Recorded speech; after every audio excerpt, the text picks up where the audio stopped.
주일에도 하나님의 귀한 은혜가 사는 모든 성도들 가운데 함께 하시기를 주님의 이름으로 간절히 축원을 드립니다. 초대교회에는 두 가지의 좋은 현상이 있었습니다.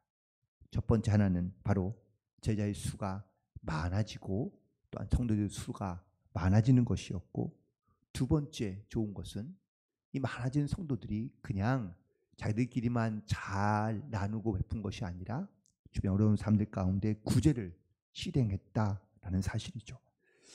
오늘 본문의 6장에 보면 초대교회가 성장이 아주 급속하게 이루어졌다는 것을 알 수 있습니다.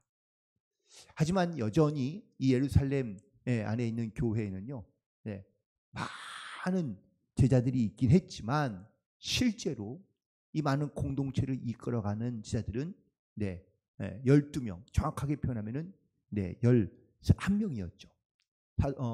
가룟 유다는 죽고 나머지에 있는 제자들만 그 수많은 얼핏 대충 우리가 짐작만 해도 3장에도 베드로가 회개라고 설교했을 때 마음에 찔림을 받고 그리고 회개하고 돌아온 사람이 3,000명이나 있었고, 또 4장에서 안진뱅이가 일어나고 난 다음에 그 다음에 다시 베드로와 요한이 설교했을 때 그때 남자만 5,000명이 믿기로 작정하고 예루살렘 교회에 함께 신앙생활을 하기 시작했기 때문입니다.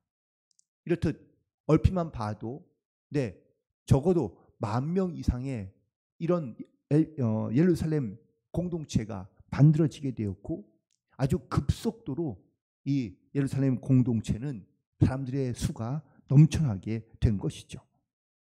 그러자 이 11명의 사도들이 물론 맡겨진 사역을 감당하긴 하지만 그 사역을 감당하기는 어려웠던 겁니다. 12사도만이 물론 나중에 다시 또 채워지게 됐죠. 그래서 모든 일을 맡아야 했는데 사실 이 사도들만을 가지고는 목양의 사각지대가 생길 수밖에 없던 겁니다. 특별히 오늘 본문에 있는 말씀 가운데 이 초대교회에 있던 갈등의 문제가 하나 있었는데, 그건 바로 헬라파 유대인들, 자기들의 과부들이 매일의 구제에서 빠지는 것을 보게 된 것입니다. 결국 이 문제로 말미암아 이 초대교회 가운데 갈등이 있고 시험이 될 수 있었다라는 이야기죠. 예루살렘 교회는 어쩌면은 시작은 작았지만 곧 하나님의 성령의 역사로 말미암아 많은 사람들이 모여들게 되었고, 또한 수많은 사람들이 모여 함께 그 안에서 자기의 것을 통용하고 자기의 것을 주장하지 아니하고 함께 모여 살아가는 공동체에 있는 사람들이 많아지게 되었다는 겁니다. 여러분들, 부흥하는 건 좋지만 너무 급속도로 부흥하는 것도요, 사실 큰 어떤 아직은 정리되지 못하고 또 아직은 좀 그렇게 잘 정리되지 않은 상태에서 부흥하다 보면 그 교회 안에 여러 가지 많은 문제와 갈등들이 생길 수 있는 겁니다.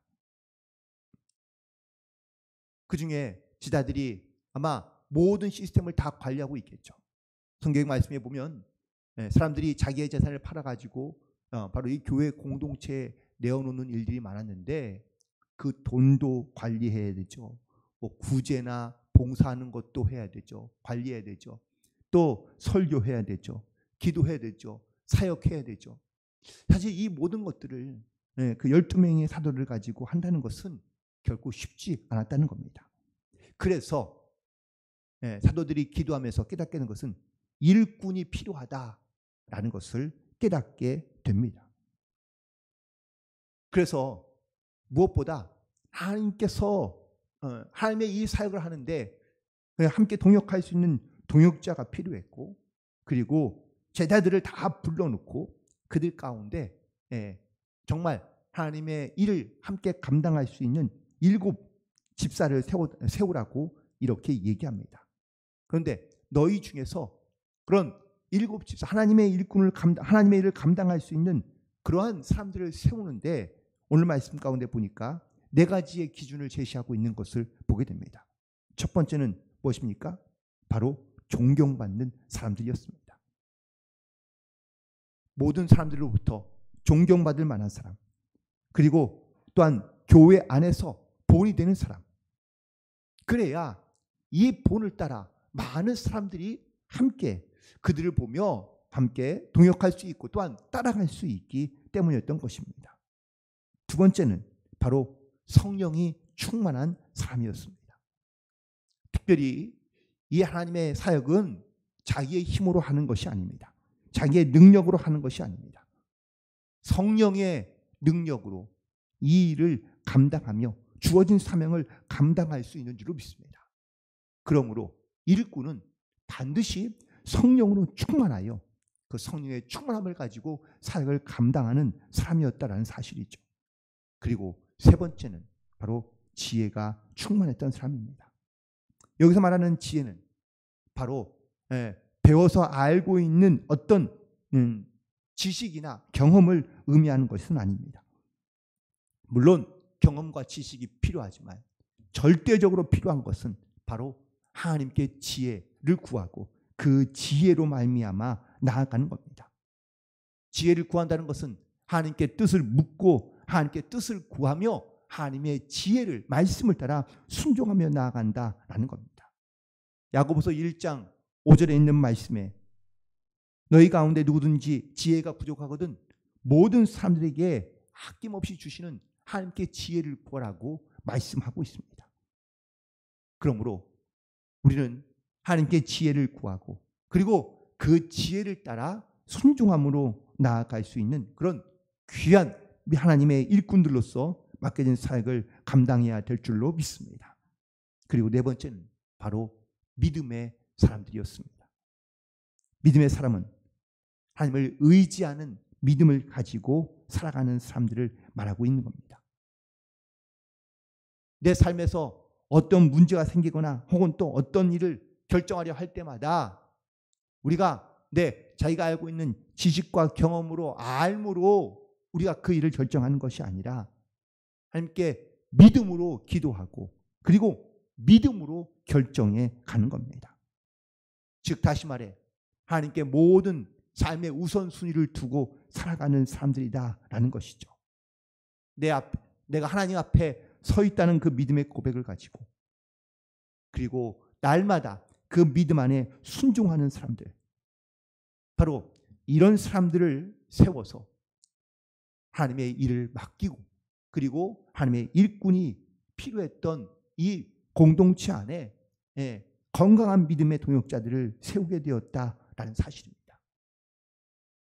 교회마다 하나님의 일꾼이 필요한 줄로 믿습니다. 그 하나님의 일꾼은 그냥 직분을 받는 것으로 끝이 아니라 그 직분을 우리가 어떻게 하나님께서 주신 것인지 그리고 그 직분을 받았으면 그 직분에 합당한 사명을 가지고 우리가 그 일을 감당해야 될 줄로 믿습니다. 특별히 하나님의 일꾼들은 바로 존경받는 교회에서 본이 되는 그러한 직분자가 되어야 한다는 사실입니다. 그 직분은 하나님께서 나에게 주신 것이기 때문에 내가 사명으로 여기며 우리가 나의 힘으로 능으로 하지 아니하고 성령의 도우심을 따라 성령의 능력으로 우리가 그 일을 감당하며 그리고 우리가 지혜를 구하되 하나님께 구하며 그리고 하나님의 주신 지혜대로 우리가 믿음을 가지고 순종하며 나아갈 때 바로 우리가 하나님의 귀한 일들을 잘 감당하게 되는 줄로 믿습니다. 이렇게 일꾼을 세우고 그리고 사도들이 더 이상 사역의 빈자리에 나타나지 않고 그들은 오로지 기도하며 말씀을 전하는 일에 전념하고 힘쓰게 되었다고 말씀하고 있는데 이렇게 일꾼을 세우고 난 다음에 어떻게 초대교회가 달라지게 되었을까요? 7절에 있는 말씀 보시기 바랍니다. 하나님의 말씀이 점점 왕성하여 예루살렘에 있는 제자의 수가 더 심히 많아지고 말씀이 왕성하게 선포되기 시작하자 교회가 더욱더 부흥하고 성장하는 것을 경험하게 되었다라는 사실입니다. 그리고 허다한 제사장의 무리도 이 도에 복종하게 되었다고 말하고 있습니다. 강팍했던 제사장들, 반대했던 사람들, 이런 사람들조차도 바로 교회 안에 들어오게 되고 회개함으로 하나님 앞에 나오게 되었다라는 사실입니다. 이처럼 지금은 많은 교회들이 있고 또한 그 안에 수많은 하나님의 일꾼들이 세워졌는데, 모든 하나님의 일꾼들이 바로 이처럼 초대교회에 세워진 7집사와 같이 정말 하나님 앞에 우리의 신앙을 주님께 맡기며 우리가 겸손하여 모든 성도들 가운데 정말 신앙의 본이 되는 그런 귀한 일꾼들로, 직분자들로 그 사명을 감당할 수 있는 성도들이 되기를 간절히 소망합니다. 우리에게 맡겨진 사명, 우리의 힘과 우리의 경험과 지식으로 하는 것이 아니니 우리 하나님의 말씀을 따라 성령의 충만함으로 우리가 맡겨진 사역을 감당하며 또한 믿음으로 강하고 담대케 되어 오늘 주신 사명을 잘 감당하게 될 때 우리 안에 이렇게 오늘 초대교회 안에 더욱더 제자의 수가 많아지고, 특별히 하나님을 모르며 반대하는 사람들조차도 이렇게 회개하며 돌아오는 놀라운 구원의 역사가 일어나게 되는 것처럼 오늘도 우리 교회에도 많은 하나님의 일꾼들이 세워지고 또한 그 일꾼들의 사역을 통하여 건강하고 아름다운 교회가 점점점 흥황하는, 또한 부흥하는 놀라운 역사가 있게 되기를 간절히 소망합니다. 오늘도 모든 드려진 예배 속에서 맡겨진 사역을 잘 감당하고 주의 은혜로 충만한 그런 승리하는 하루가 되시기를 주님의 이름으로 간절히 축원을 드립니다. 기도하시겠습니다.